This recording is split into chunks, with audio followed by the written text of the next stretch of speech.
I may be one of the biggest fans when it comes to new construction homes, especially here in the DFW marketplace.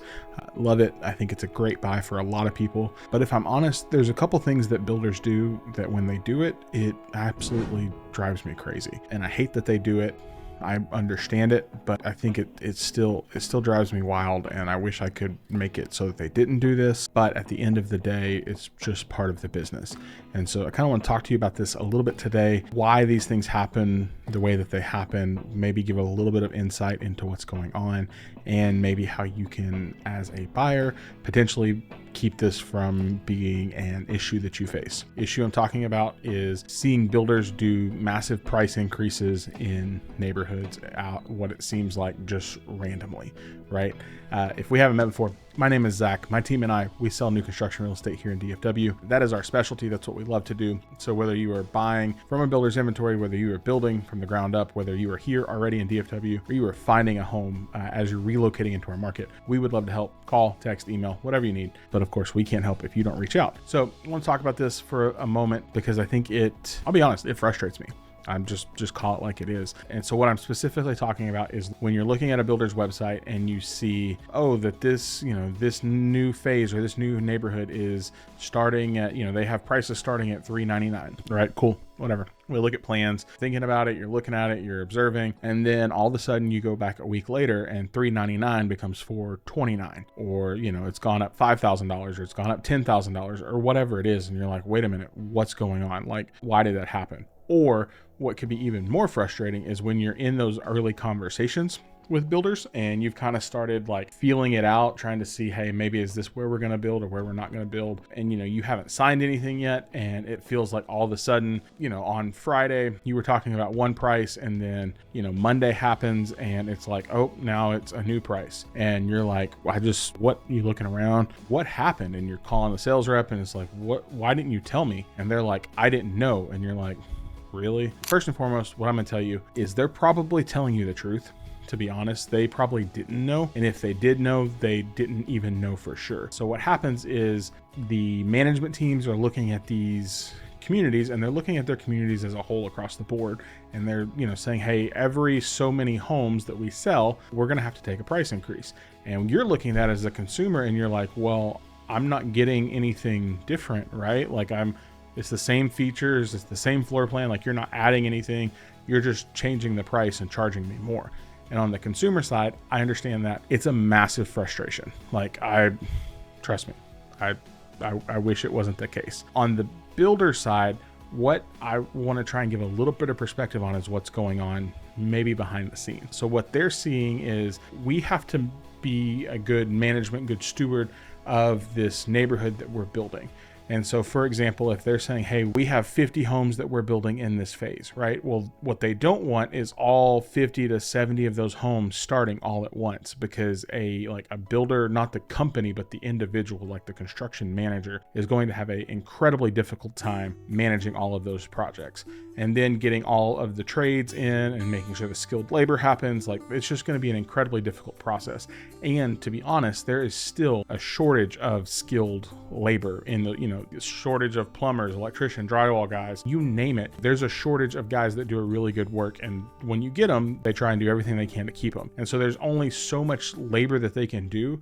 And what they're trying to manage is this growing feeling of frustration of oh, well, my home's sitting and nothing's happening. We're not making any progress. And y'all told me we would close in October and now it's December and my home's not done. So they're trying to manage those feelings. And I totally understand that. And they're trying to manage their workforce and they're trying to manage their backlog, which means all of the projects that they have going on. They're trying to manage the difference between spec builds and build jobs and inventory and all of those things. From their side, they're trying to manage it.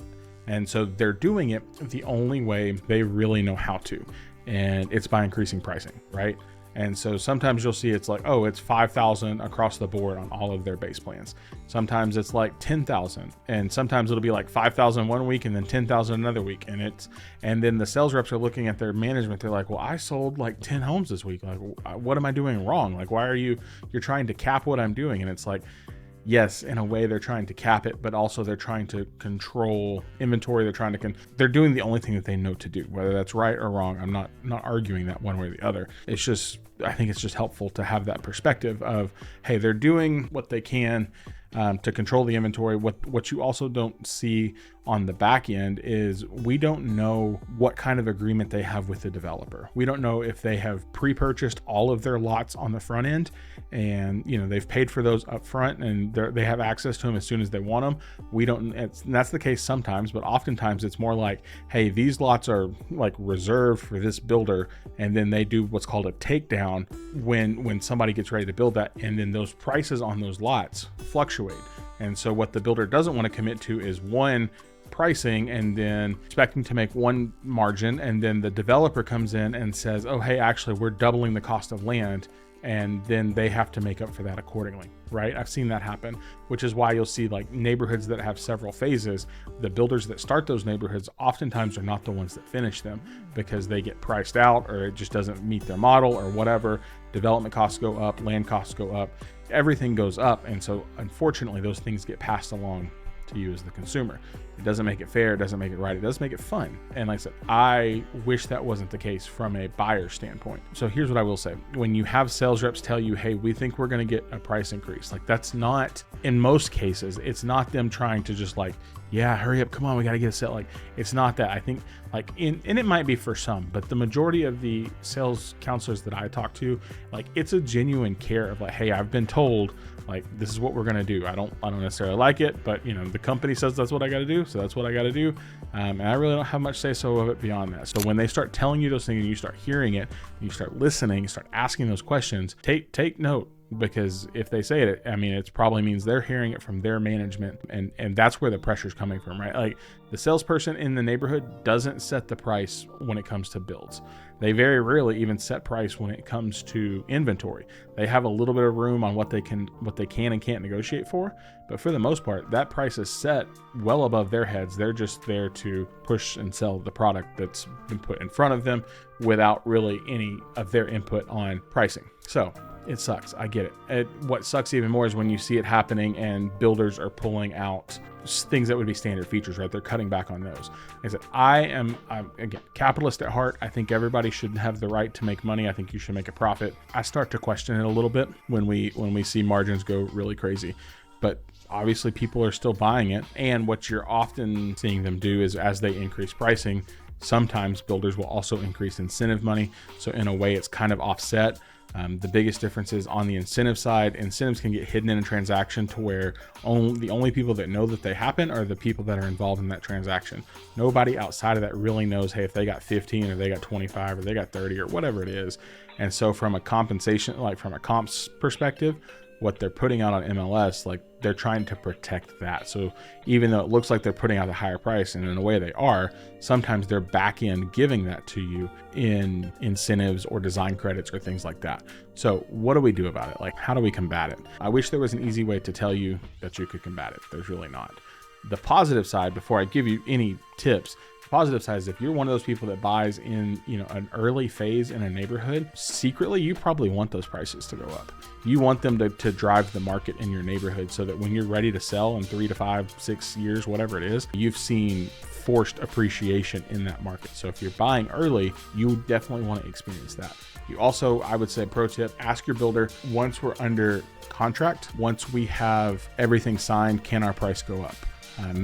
Please make sure you ask that, because most builders now are really good about saying, no, we're not going to go up on price unless you make changes, right? Unless you start adding things, deleting things like that, you're not going to see a price change. But make sure you ask, hey, once we're under contract, regardless of what they say is for the neighborhood, like ours is not going to change or go up one way or the other. That also means if you're under contract for one set of promotions and then the promotions change, you're not probably going to get those either unless you're willing to cancel the contract and probably pay the higher price. So just know that there's a trade-off on those one way or the other. Secondly, I would tell you just monitor websites, like if you're working with a realtor, which you should be, ask them to ask the right questions, have them monitor it. Sometimes if they have a good relationship with the salesperson, they can get them to honor a lower price. It's not all the time, it's not guaranteed, but just ask. You never know. They may have gotten told, hey, we're going up on price, but you can do 2 more deals at the lower price point. And you might be one of the 2 deals that happens. Not guaranteeing anything. I'm just telling you, it might be worth an ask. Or if you see the price go up, it might be worth asking for maybe a little bit more in incentive money, just depending on what happens. The worst they can tell you is no, right? And then you're no worse off if all they tell you is no. From an inventory side, keep an eye on how things sell, because you'll see they'll move prices a little bit on things that are done. Have your realtor, pull the comps within the neighborhood of the last 30 days of things that have sold. Keep an eye on it. You want as best of a comparison as possible. So ideally, if you can find same builder, same floor plan, similar finish out, that will help a ton in your negotiating. Of course, the longer it sits on the market, completed and done, the better chance you have of getting more of a deal. I would think deal in terms of better closing costs, potentially lease buyout, potentially price reduction, depending on where it's sitting and how they do it. At the end of the day, they still have to make money, right? And every builder has their margins. They don't, here's the really truthful thing. Most of the time, they don't share that with their sales team. The office staff, like most of the time it's held at a management level, so they don't even know how much they're making per house. I mean, it's a healthy margin, don't get me wrong, and you're not going to know either. So you don't get to ask. Like, you can ask, but I'm just going to tell you, no builder is going to tell you, oh yeah, we're making 25% on every house, or 30%, or they're not going to tell you. So I wouldn't even waste a breath asking. And even if you ask, I said, most of the time the salesperson's not going to know. Occasionally the builder, like the community construction supervisor, might know, maybe, but usually that's all held at a higher level. So I don't like it. It's one of the downsides of new construction, is seeing pricing fluctuate, week to week, month to month. You also can see it fluctuate neighborhood to neighborhood. So if you're looking in a couple of similar areas, now I'm not saying if you're looking in Salina, we should go build the same house in Waxahachie. That doesn't make sense, right? But if you're looking in Prosper and you could be open to going to Salina, you might get a cheaper price on the same house. So take a look at that as well. You'll see it as it fluctuates across neighborhoods, across communities.